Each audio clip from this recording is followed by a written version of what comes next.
ಇನ್ನು ಮೊನ್ನೆ ರಾಜ್ಯದಲ್ಲಿ ಇದ್ದಂತಹ 6 ಜನ ನಕ್ಸಲರು ಸರೆಂಡರ್ ಆಗಿರ್ತಕ್ಕಂಥ ವಿಚಾರ ನಿಮಗೆಲ್ಲ ಗೊತ್ತೇ ಇದೆ.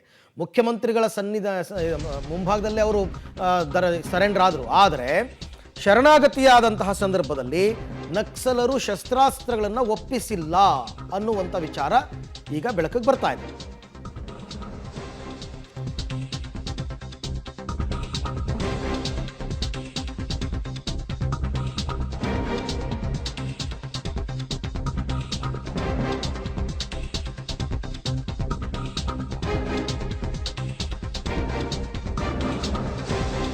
ಶರಣಾದಂತಹ ನಕ್ಸಲರ ಬಳಿ AK-47 ಮಷಿನ್ ಗನ್ ಇವೆಲ್ಲವೂ ಇತ್ತು ಅಂತಕ್ಕಂಥ ಮಾಹಿತಿ ಇದೆ.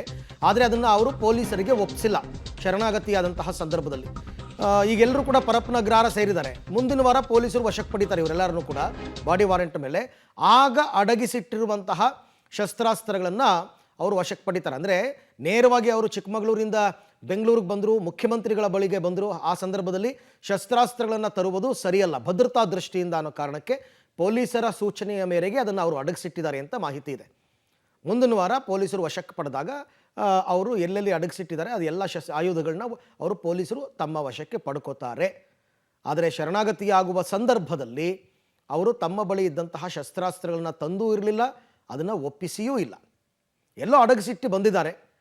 ಆ ನಂತರ ಪೊಲೀಸರು ವಶಕ್ಕೆ ಪಡೆದಾಗ ಅದನ್ನು ಅವರು ವಾಪಸ್ ಪೊಲೀಸರಿಗೆ ಕೊಡಬೇಕಾಗುತ್ತೆ. ಯಾಕೆಂದರೆ ಪೊಲೀಸರ ಸೂಚನೆಯ ಮೇರೆಗೇ ಅವರು ಶಸ್ತ್ರಾಸ್ತ್ರಗಳನ್ನು ಕಾಡಿನಲ್ಲಿ ಇಟ್ಟು ಬಂದಿದ್ದಾರೆ ಅಂತಕ್ಕಂಥದ್ದು. CM ಮುಂದೆ ಶರಣಾಗತಿ ಆಗ್ತಾ ಇದ್ದ ಹಿನ್ನೆಲೆಯಲ್ಲಿ ಭದ್ರತಾ ದೃಷ್ಟಿಯಲ್ಲಿ ಅವರು ಶಸ್ತ್ರಾಸ್ತ್ರಗಳನ್ನು ತರೋದು ಬೇಡ ಅಂತ ಪೊಲೀಸರು ಹೇಳಿದರು. ಹಾಗಾಗಿ ಕಾಡಿನಲ್ಲೇ ಬಿಟ್ಟಿದ್ದಾರೆ. ಓಕೆ, ಈ ಬಗ್ಗೆ ಮತ್ತಷ್ಟು ಮಾಹಿತಿ ನನ್ನ ಕೊಲೀಗ ಮುರಳೀಧರ್ ಅವರಿಂದ ಪಡ್ಕೊಳ್ಳೋಣ. ಮುರಳಿ, ಇದು ಪೊಲೀಸರ ಸೂಚನೆಯ ಮೇರೆಗೆ ಶಸ್ತ್ರಾಸ್ತ್ರಗಳನ್ನು ಬಿಟ್ಟು ಬಂದಿರೋದಾ ಅಥವಾ ಕೊಡಬಾರ್ದು ಅನ್ನೋ ಉದ್ದೇಶ ಏನಾದರೂ ಇತ್ತ ಇವರಿಗೆ ಅಂತ? ಅದೇನಾದ್ರು ಪ್ರಮುಖವಾಗಿ CM ಅವರ ಮುಂದೆ ಒಂದು ಶರಣಾಗತಿ ಆಗ್ತಿರೋಂಥದ್ದು. ಅದು ನಾರ್ಮಲ್ ಆಗಿ ನಕ್ಸಲ್ಸರು ಯಾರೇ ಶರಣಾಗತಿ ಆದ್ರೂ ಕೂಡ ಜಿಲ್ಲಾಡಳಿತ ಅಂದ್ರೆ DC ಅವರ ಮುಂದೆ ಶರಣಾಗತಿ ಆಗ್ತಾರೆ.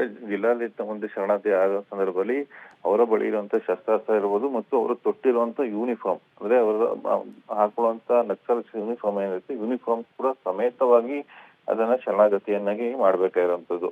ಆದ್ರೆ CM ಅವರ ಮುಂದೆ ನಿನ್ನೆ ಶರಣಾಗಿರೋಂಥದ್ದು. ನಿನ್ನೆ ಶರಣಾಗದ ಸಂದರ್ಭದಲ್ಲಿ ಯೂನಿಫಾರ್ಮ್ ನ ಅಂದ್ರೆ ಅದನ್ನ ಶರಣಾಗದ ಸಂದರ್ಭದಲ್ಲಿ ಪೊಲೀಸರಿಗೆ ಯೂನಿಫಾರ್ಮ್ ಅನ್ನು ಕೂಡ ಪ್ರೊಡ್ಯೂಸ್ ಮಾಡಿದ್ದಾರೆ. ಆದ್ರೆ ಅವರು ಬಳಸ್ತಿದ್ದಂತ ಅತ್ಯಾಧುನಿಕವಾದಂತ ಶಸ್ತ್ರಾಸ್ತ್ರಗಳೇನಿತ್ತು ಅದರಲ್ಲಿ ಕೂಡ ಒಂದಷ್ಟು ಮಾಹಿತಿಗಳಿರುವಂತ ಪ್ರಕಾರ AK-47 ಇರ್ಬೋದು, ಮಿಷಿನ್ ಗನ್ ಇರ್ಬೋದು, ಇದೆಲ್ಲ ಕೂಡ ಅವರ ಬಳಿಯಲ್ಲಿ ಇತ್ತು ಅನ್ನೋದು ಸ್ಪಷ್ಟವಾಗಿ ಗೊತ್ತಿರುವಂತದ್ದು. ಆ ಹಿನ್ನೆಲೆಯಲ್ಲಿ ಅದನ್ನ ಯಾವ್ದನ್ನು ಕೂಡ ಕಾಡಿನಲ್ಲೇ ಮುಚ್ಚಿಟ್ಟು ಬಂದಿದ್ದಾರೆ.